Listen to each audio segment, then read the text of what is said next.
Hello, Internet! My name is Sebbi, and welcome back to the coffee break in Minecraft. Today is Wednesday, November 11th, 2015, and today is also the 1-year anniversary of my The Long Dark series. Indeed, 1 year ago, I have released the very first episode of The Long Dark, and then I have created one episode per week. So, just yesterday, I have released episode number 60. This means 60 episodes full of adventures in the Canadian wilderness. That's great, that's so amazing. I had so much fun experiencing all those adventures, to fight for my life in dangerous snowstorms, to deal with wolves, and to discover so many beautiful locations. And yeah, I really hope that you feel a little bit the same, that you really had a lot of fun following me along my journey through the winterly landscape of Canada, and I'm really looking forward to the next year of survival in the Canadian wilderness. That's really great. That's such an overwhelming feeling, and once again, I'm so surprised how fast time can fly, because time flies when you're having fun, and I had so much fun in The Long Dark that I can't believe that it's been already a year since I began to play this game. And wow, that's great, that's really great, and I'm looking forward to the next year in this beautiful environment. And so I really thought I have to mention that in this episode of the coffee break, and I have to really celebrate this 1-year anniversary. And speaking about surviving, recently I watched an episode of Bear Grylls' Man vs. Wild, Man in the Wild, Man in the Forest. I don't know how his series is called, but I watched one episode of it, and it was the episode where he showed you how you can survive in Iceland. And well, Bear Grylls is already famous for the fact of showing survival situations right next to a busy highway or so. So there are some pictures around that show the crew standing right next to a busy highway, and Bear Grylls doing his show and showing you how you can create a fire or catch a fish or whatever you need to do in order to survive in the nature. And well, so I watched the episode where he demonstrated how you can survive in Canada, and not in Canada, in Iceland. And toward the end of this episode, he slept in a wreckage of an airplane. And those of you who have watched my coverage of my journey to Iceland, you have already seen that at the beginning of the Iceland journey, I was standing in an airplane wreckage, and I did my vlog thing there. And well, this airplane wreckage was also the airplane wreckage Bear Grylls used for his show, and maybe 3-4 kilometers away from this point is the main road of Iceland, and a couple more kilometers away from this is a small village. So this is everything but not a dangerous situation. Or well, he is, or he were at this point in the civilization, and so it's pretty hilarious when you then see those locations where he created his show, or where he showed something you can do in order to survive. And I had a really great time as I saw this, and as I remember that I was standing in that airplane wreckage and I did my vlog thing, and this was really funny. And Bear Grylls surviving in dangerous situations that take place right next to one of the main roads of Iceland or so. Just great. And speaking about TV shows, I already talked about the... No, I need my food. I can leave the eggs here, I can leave the wheat here. Can I... the gunpowder? Bones I don't need. I can leave one lead here. Then the materials, the building material, I like to store in my storage room. I think I need some torches because, well, I feel a little bit bummed out, more or less. So, yeah, I did so much building over the last episodes. So at first I finished my tower project, and then I immediately moved on to the next project to transform the mountain into a house. And yeah, I think I really need a break from all this building stuff, and so I think I need to go on an expedition. And my idea is that I will now walk for a couple of episodes towards south, so in this direction. And yeah, when I get the feeling that, okay, now my creativity comes back, now I really like to continue building my my mountain house, I will start to move back, and I will yeah, continue building this. But right now I really have the feeling that I need to mix things up, and that I need to do some other things. And so I think it's now the perfect moment to really start an expedition. And I need a bed before I can do this, so that I can sleep through the night. Okay, wool and spruce wood. I have a lot of food. I have some torches. Yeah, I think I'm ready. What about my gear? Yeah, I think the gear should get the job done to protect me while I am on my expedition. And okay, now let's begin the expedition. Let's head off and let's head towards south, indeed. So, TV shows.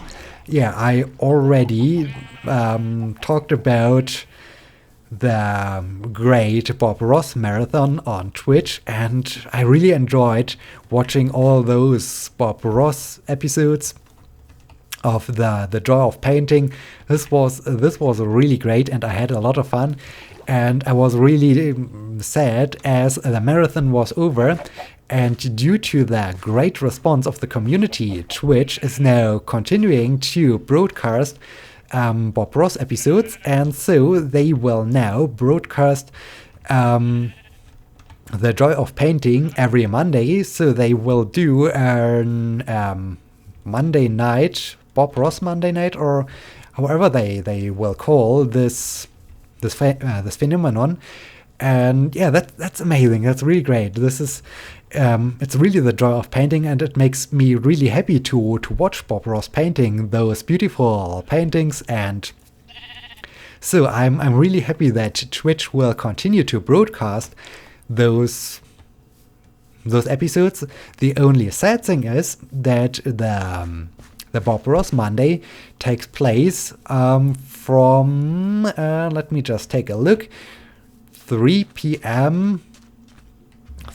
Pacific Standard Time to 9 p.m. Pacific Standard Time. And yeah, 3 p.m. Pacific Standard Time means midnight over here in good old Europe. And so the Bob Ross show, or the Bob Ross Monday night, takes place during the time when I normally sleep. So from midnight to 6 a.m. is normally the time when I'm in my bed and when I'm sleeping and when I'm dreaming. And yeah, that's really sad. And I hope that Twitch will adjust a little bit their schedule, because right now they are just their schedule is currently only in favor for the States, and it would be really great if they would adjust a little bit their schedule, and they could do it instead of 6 hours, a 12-hour session or so. then there would be enough time so that even viewers from Europe and from other regions of the world can enjoy Bob Ross and can enjoy the joy of painting. Or maybe they could start a little bit earlier. Maybe they can start 3 p.m. Eastern time or so. This would be good. And yeah, I hope they will really adjust their schedule over time. So, because, well, right now I can maybe watch the first episode or so of the Bob Ross Monday. Oh, it's already getting dark, so I think I need to go to bed and yeah, sleep during the night. And yeah, so on Monday I was able to watch I think the first episode of the Monday night Bob Ross Twitch stream, and at this point more than 80,000 viewers watched Bob Ross. That's really an impressive number, and yeah, it's really sad to then say, okay, no, I have to close the tab, now I have to switch off my device, I have to go to bed, I have to sleep now. And yeah, so I really hope that they will adjust the schedule. And yeah, so what else is going on? Well, aside from noticing that today is a 1-year anniversary of The Long Dark episode series, today, or well, recently on Monday, I think, I noticed that, yeah, creating YouTube and in particular Let's Play videos is generating a lot of data. Because yeah, my network attached storage, my NAS, is full. Yeah, wow, my network attached storage is full, and so now I have to buy a new NAS in order to store all those archives, to continue creating an archive of all my YouTube videos I've created so far, and I will create in the future. And yeah, that's really surprising when you suddenly notice, or when you suddenly get the information, you can't copy, or you can't insert that file into your NAS because it's full, and that's really surprising. And yeah, at the beginning of this year, at the beginning of 2015, I bought, I think it's a 1 terabyte disk. I installed in my computer as a backup drive for those videos, and it's also about of getting full. So yeah, maybe at the end of this year I have created 1 terabyte of videos. 1 terabyte of videos.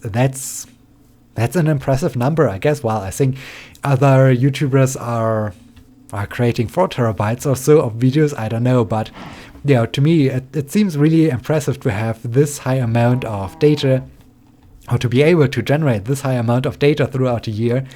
And yeah, that's also a very crazy thing. And okay, then in last episode I was talking about the findings of Maven, and yeah, I was wondering why is this atmospheric loss going on Mars, with the solar wind stripping away the atmosphere, and not here on Earth. And well, I totally forgot about the fact that our Earth is protected by a magnetic field, and so the Earth's magnetic field deflects the solar wind and protects our atmosphere. And that's of course pretty cool. That's pretty useful for us, so that we can live down here and that we can survive down here on the surface of our pale blue dot. And yeah, but on the other hand, this does not completely solve my question, why is this happening on Mars and not on other planets? Because, for instance, Venus has also just a very weak magnetic field, and the atmosphere of Venus is twice as dense as our own atmosphere, and moreover, Venus is much closer to the Sun, and yeah, there we do have still an atmosphere, and well, the atmosphere on Mars, on the other hand, is lost. So yeah, I found one reason why this is not happening here on Earth, but it raised right away another question: why is this not happening on Venus? And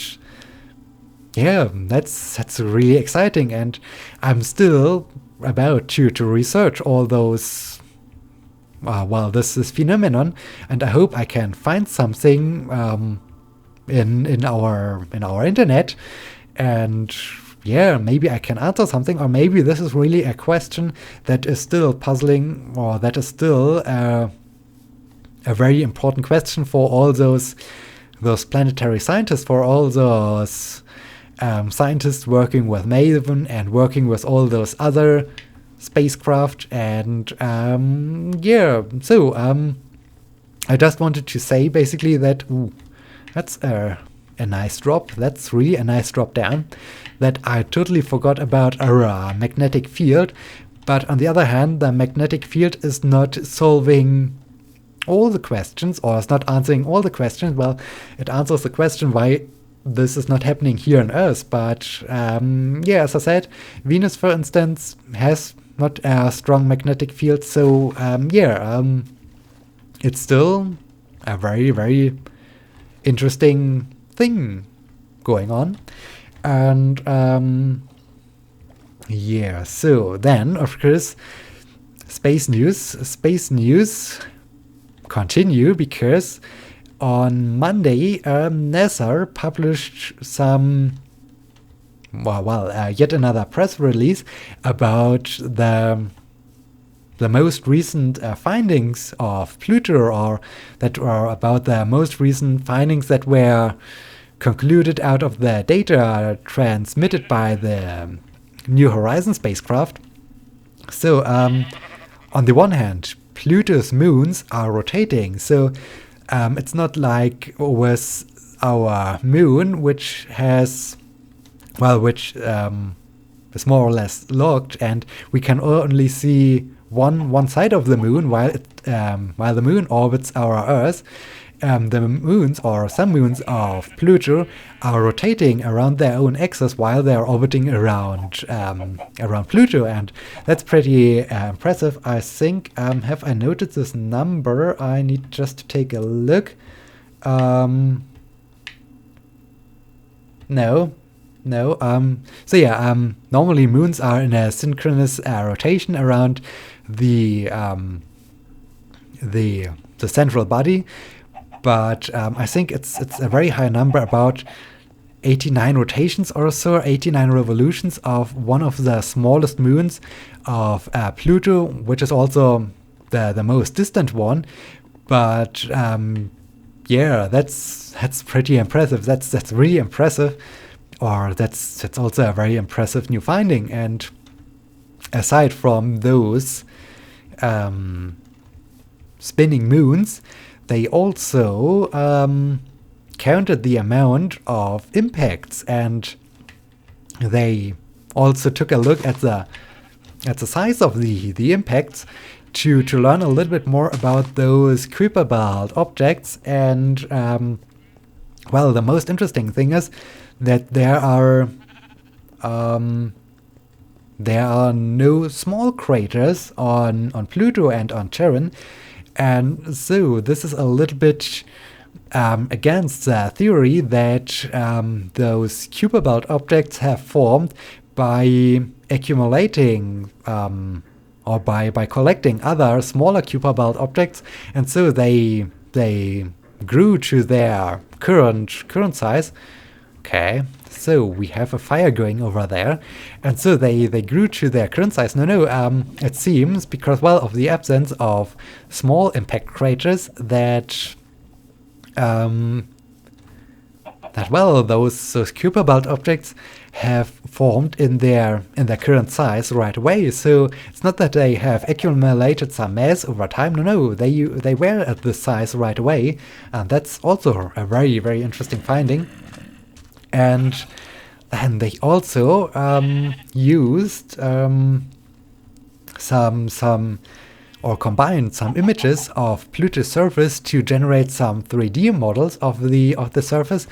And by doing so, they discovered some volcanoes. And well, it's not a volcano like here on Earth that emits molten rock and lava and so on. No. In this case, it's a cryovolcano. So it's an ice volcano. And instead of molten rock and so on, it emits, well, some molten water or some liquid methane or some have I listed all the things? That it's emit a melted slurry of substances such as water, ice, nitrogen, ammonia, or methane. And yeah, it's also very interesting that there is basically some geological activity going on the surface of Pluto, and this is also supported by the finding that some regions of Pluto have about no impact craters. So this means this region is apparently in geological terms a very new region, so that there was apparently some geological activity going or so. And yeah, that's pretty impressive. That's really exciting when I read all those news and when I can think about all those news and how interesting it is to discover this very distant world of our solar system and to really reach the edge of our solar system and to explore the Kuiper belt.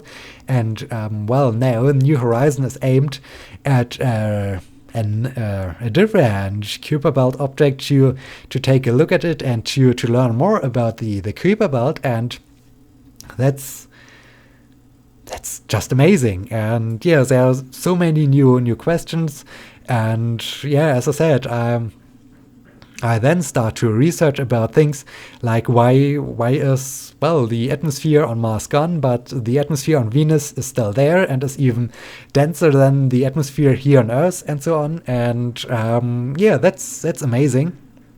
And well, speaking about celestial bodies, the moon is rising, and this is the second night. So I think we have reached the end of this episode of the Coffee Break in Minecraft. And I hope you have enjoyed this episode, and I hope you will be joining me in the next episode on Sunday. So in this case, thank you so much for watching. Until next time, my name is Sebbi. See you!